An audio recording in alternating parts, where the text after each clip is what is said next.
Our first speaker today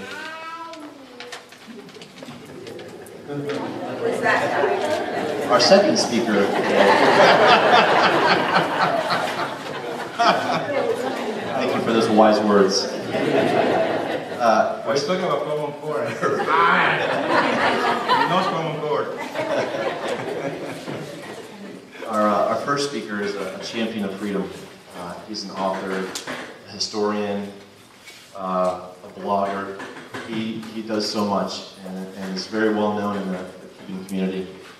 And we've asked him here today to come and speak on Common Core. It's something that he's very interested in recently and has written quite a bit about recently.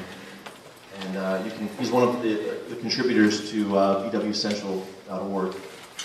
You're welcome to read some of his work, but we are very privileged to have him here speak with us today in person. And I just welcome Frank to the podium, please.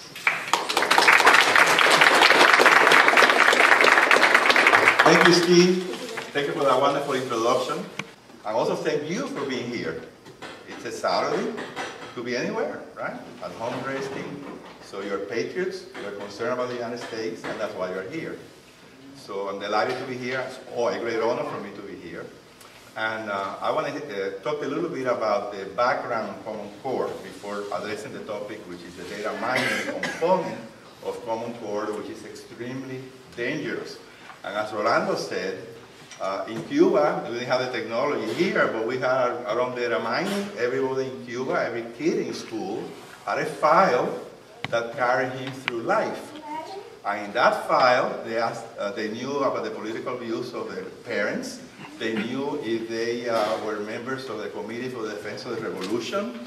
They knew the parents went to cut cane for Fidel Castro for free on Saturdays. They knew the parents went to church. If your parents went to church, you could not go to university. And you were an enemy of the state.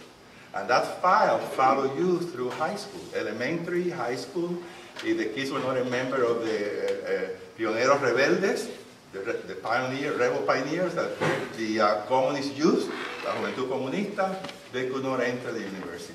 They were condemned to menial jobs in Cuba. And this Common Core reminds Americans like us that were born in Cuba of exactly the same thing that was done in Cuba. It's no different, except it's worse here because of the technology. So anyway, we have to go back to President Bush to the year 2002 when he passed the law, No Child Left Behind. And he told the 50 states that they had to abide by these federal standards and they were going to be tested by those federal standards.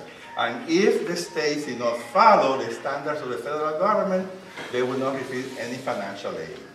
So everybody was under great pressure to do well on the No Child Left Behind because all of us need money from the federal government. School systems are always broke, we don't have enough money for them, and we depend on the federal government for assistance. So using the power of the federal government, President Bush began a serious intervention, a federal takeover, really, of the education. When Obama came to power, half of his work was already done by President Bush. He made it worse, of course. He passed a law called Race to the Top in 2009. He took $4.35 billion from the stimulus package to create Common Core.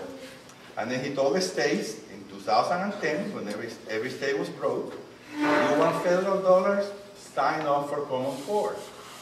They didn't know what Common Core was, but they all needed money. So our governor, Charles Crist, in 2010, without even the first standard being written, he signed for Common Core. He also embraced the president, remember? That disgraceful embrace that he gave to President Obama, right? He wanted to be President Obama's friend from the very beginning. He's now President Obama's best friend, of course. But anyway, so that's how it really started. Obama used $4.35 trillion of the stimulus package and told the states, by bribe, by pressure, blackmail, whatever you want to call it, you want these dollars? Sign here. So 45 states, just like Florida, signed. There were 5 that did not sign.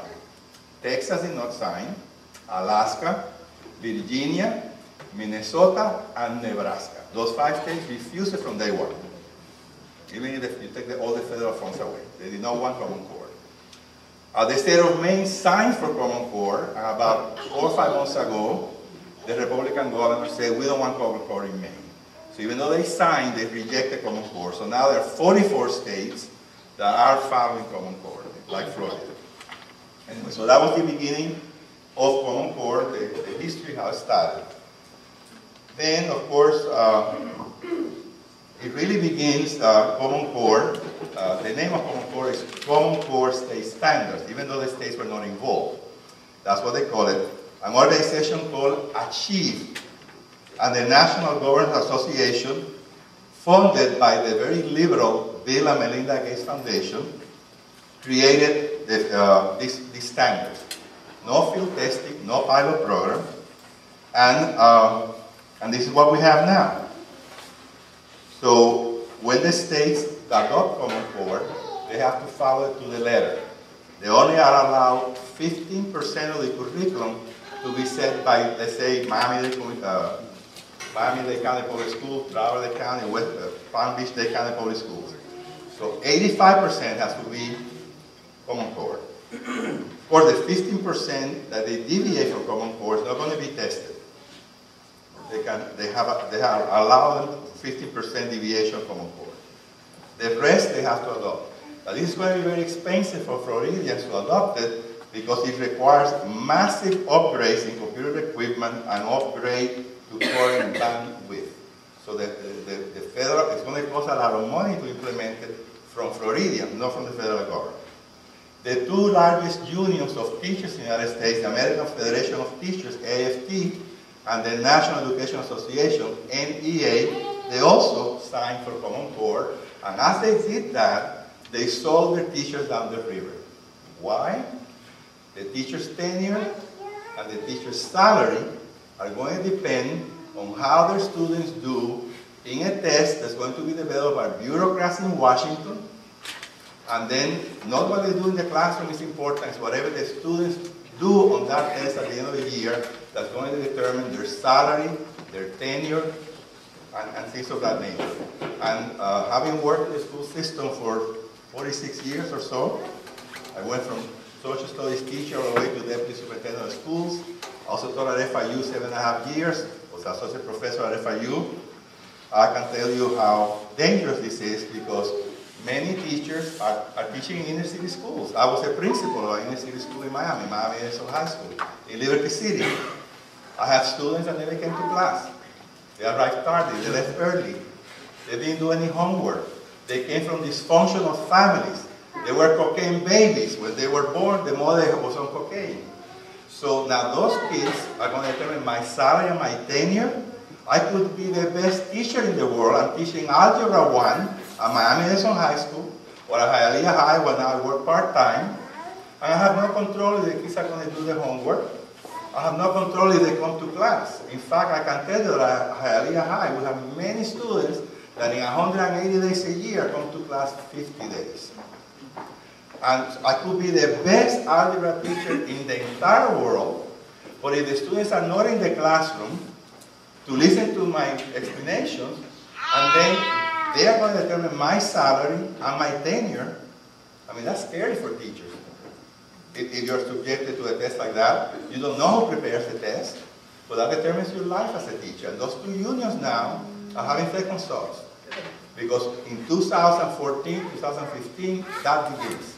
It's not impacting them right now, but those tests are going to impact them next year. And I used to see a lot of teachers in the school system throughout the United States angry, but they were very angry about my care too, but they will be even more angry when they find themselves that their tenure and their salary is determined by kids that don't show up to class, kids that do not have homework, kids that come from dysfunctional families, families that don't appreciate education, and yet they determine my salary and my tenure. So that's something that's going to impact the teachers in a major way. Okay.